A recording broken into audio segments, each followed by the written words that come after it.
Hey guys, I got a little update on the 700. It's kind of weird for me.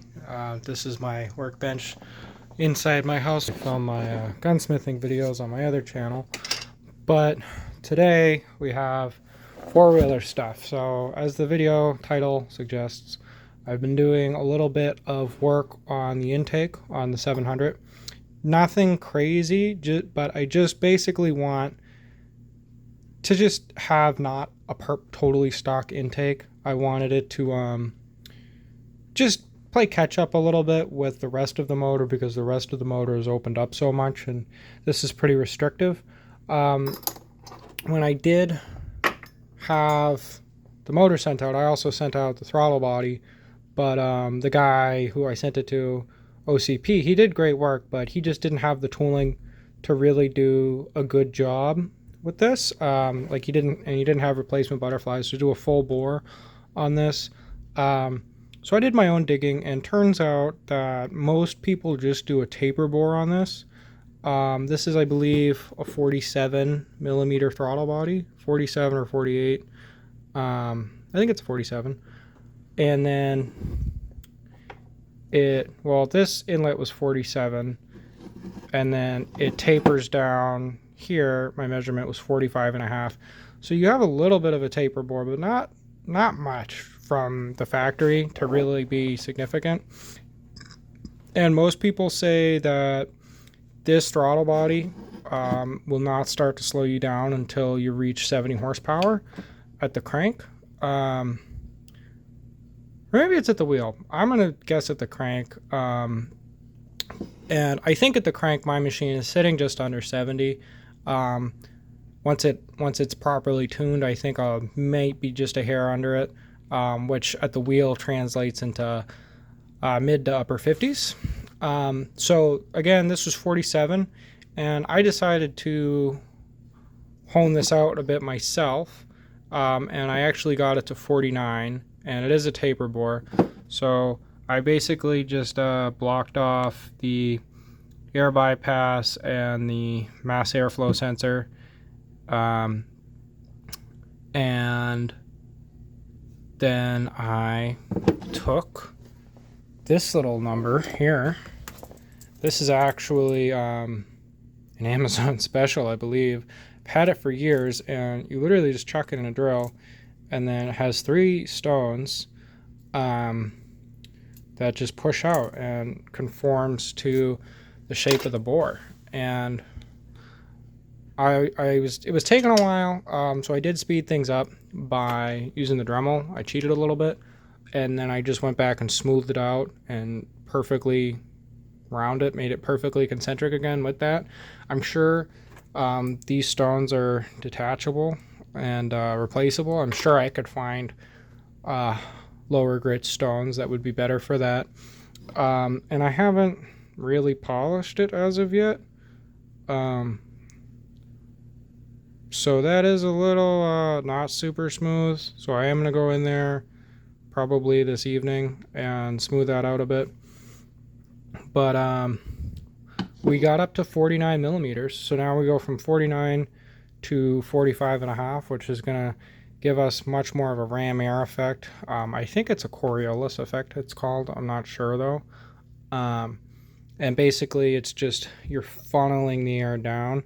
And so you're not, if you do it right, which is not hard to do it right once you already have something that's so close to perfect already, you're not really restricting the airflow. Rather, you're increasing the air's velocity because you have all this pressure from this large volume of air, and it's squeezing itself. It's squeezing the air.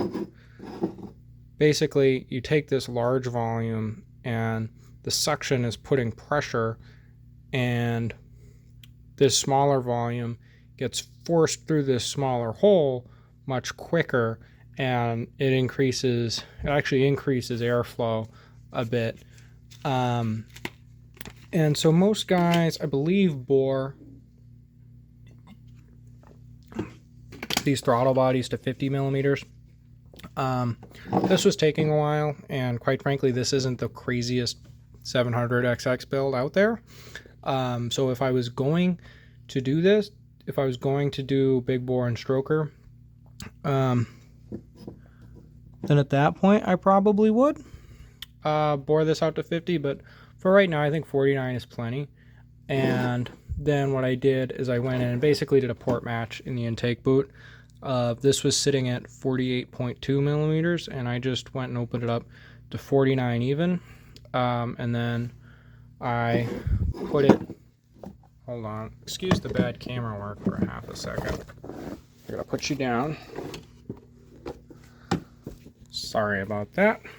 I basically put it on and put my finger through. I opened the slide and put my finger through, and I also used a little pick and went through and just felt the edges, and kept fine-tuning it just with the Dremel and also a vacuum, because rubber dust gets everywhere.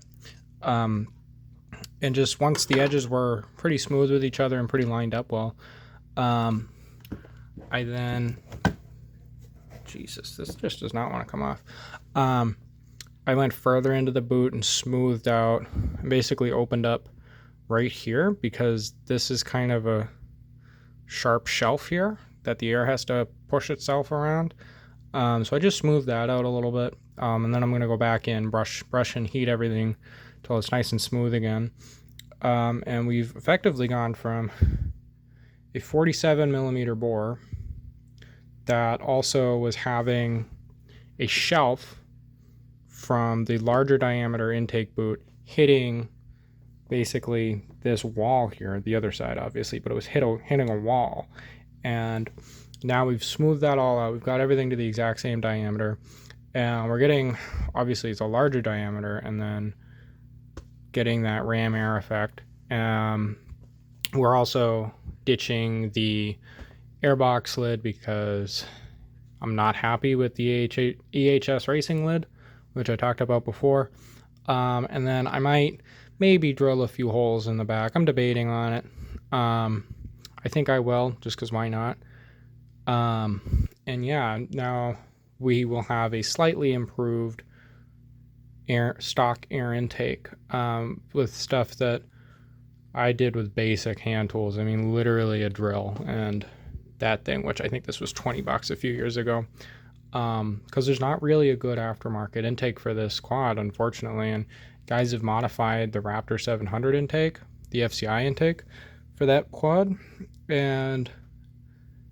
but then you have to relocate your battery, your bracketry for your wiring harness, all has to get cut up. You need to displace everything else to get that to fit, and then you can't run an airbox. And I do really want to run an airbox because I want at least a decent amount of protection. Yeah, so hopefully this will work, guys. And we won't know until the motor gets built, which still waiting on paint. All the parts are in. I can actually show you guys right here. This box of, this might not look like much, but because it's all tiny parts, just full of parts and parts and parts and parts. And then all the bearings came in a while ago, but this is the crankshaft, this brand new OEM crank in there. I'm not going to take it out, but you can see these kind of orange colored bearing shields or spacers. That's what blew up on the old one. So machine's coming along. It's coming along very nicely, just waiting on paint. So yeah, thanks for watching, guys.